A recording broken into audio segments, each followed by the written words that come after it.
Dans cette capsule vidéo, nous allons explorer le processus de transfert entre deux magasins à l'intérieur d'une même division à l'aide de la transaction MIGO.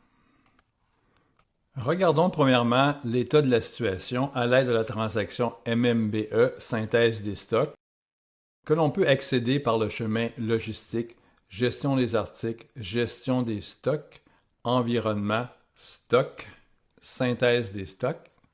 Je double-clique sur la transaction. L'article que je veux regarder est l'article 00R300 qui est situé dans la division 00PT. Je clique sur le bouton « Exécuter » pour extraire les données. Ce que je vois, c'est que cet article dans la division 00PT a du stock dans deux magasins. Le magasin 100 pour les matières premières, qui est correct, et j'ai aussi 100 unités, 100 gallons ici, dans le magasin 200, qui est le magasin de production.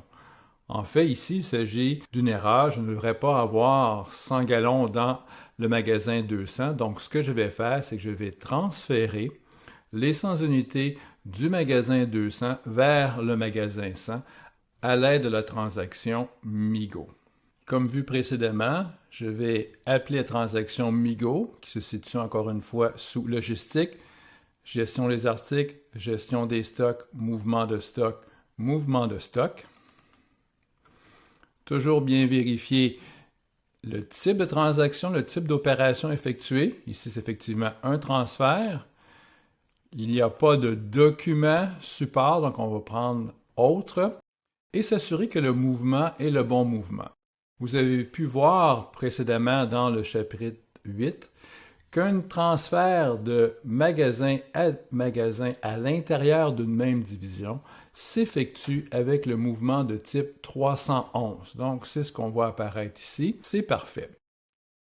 Probablement, la façon la plus simple est d'ouvrir la partie du milieu ici, de spécifier le code de l'article, qui est 00R300 dans notre cas.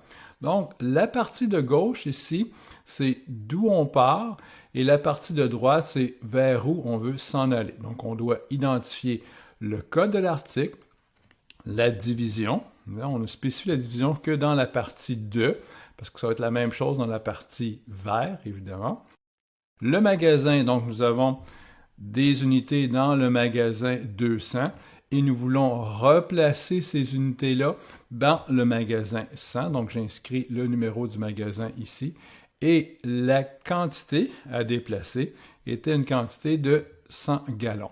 Si j'appuie sur la touche « Entrée », le système fait certaines vérifications et ramène les informations manquantes, tant du côté de que du côté vert. Donc, on voit qu'on part du magasin de production, le 200, et on s'en va vers le magasin des matières premières, qui est ici le magasin numéro 100. Pour traiter ce transfert, je n'ai qu'appuyer sur « Enregistrer » ou la disquette, et j'obtiens la confirmation du document dans la zone du bas de l'écran ici. Retournons dans la transaction MMBE pour vérifier si le tout a été effectué correctement. Donc, encore une fois, le code de l'article, la division et le bouton « Exécuter ». Et ce que je peux voir maintenant, c'est que toute la quantité se situe maintenant à l'intérieur du magasin 100. Donc, mon transfert a été effectué correctement.